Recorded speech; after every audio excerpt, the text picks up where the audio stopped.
Greetings from Snake Mountain Boatworks on Monday, July 13, 2020. The 1959 16.5-foot Lyman decided to flip over the weekend. We have no idea how it happened, but here she is, right side up. And even more surprising is that Joe's got the new decks dry fit in place. I'll hand it over to Joe to let him talk to you about how he goes about this and what the next steps are, and then we'll jump over and take a look in the bilge.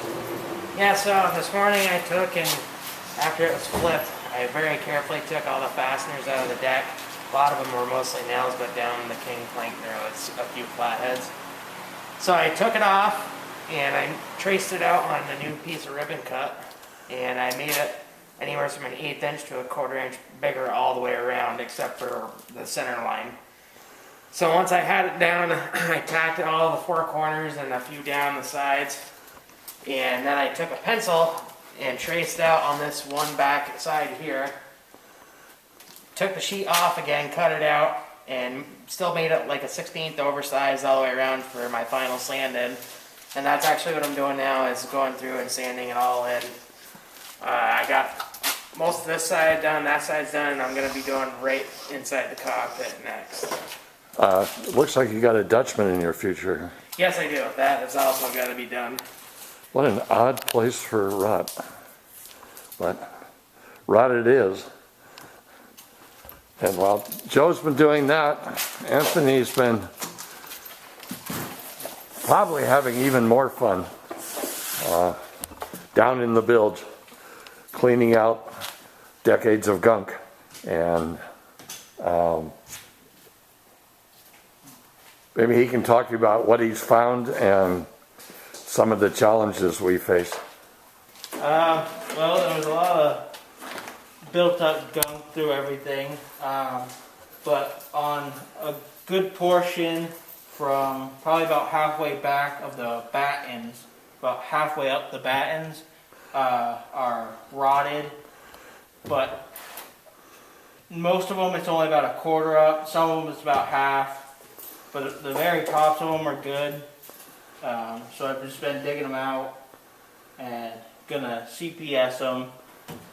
Then I believe we're gonna fill them with The Fixo. Fixo epoxy, and then sister 2 pieces on each, or 1 on each side of them to give them the strength. And that's and then we got to do some scrubbing on that old Santan bilge paint, but that's how she'll look. We haven't talked. Are you going to pull the keelson out all the way out?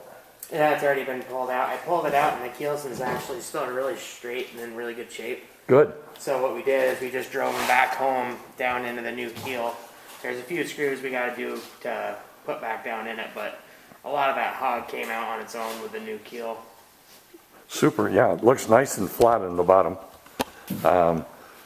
And the framework and the aft deck though was shot, huh? Yes. Well, they had a big gaudy box in the back. So basically, I had to take it apart. It's all 5/4 by inch stock, and a lot of it is just all dry rotted and doesn't look all that appealing.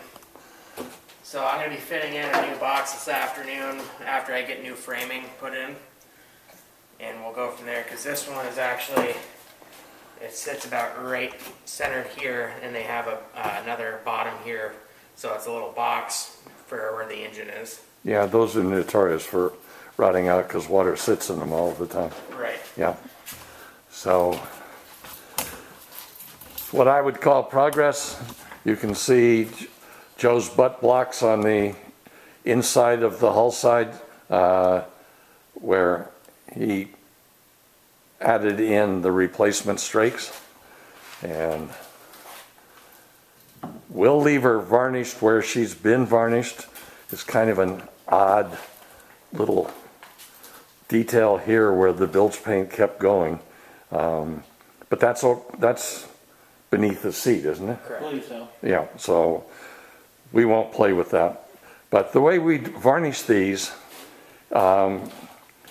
without losing this wonderful patina, is to scrub them and clean them within an inch of their lives, but leave most of that old varnish on, and then use sickened Cetal marine, not the gloss, the sickened Cetal marine, and put 4 or 5 coats on.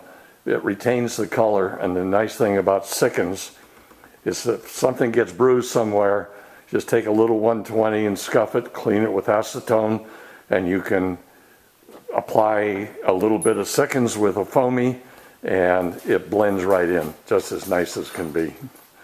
So she's looking pretty smart. And that is our update on July 13, 2020 on the 1959 16.5 foot Lyman Runabout. Thank you so much. Bye-bye for now from Snake Mountain Boatworks.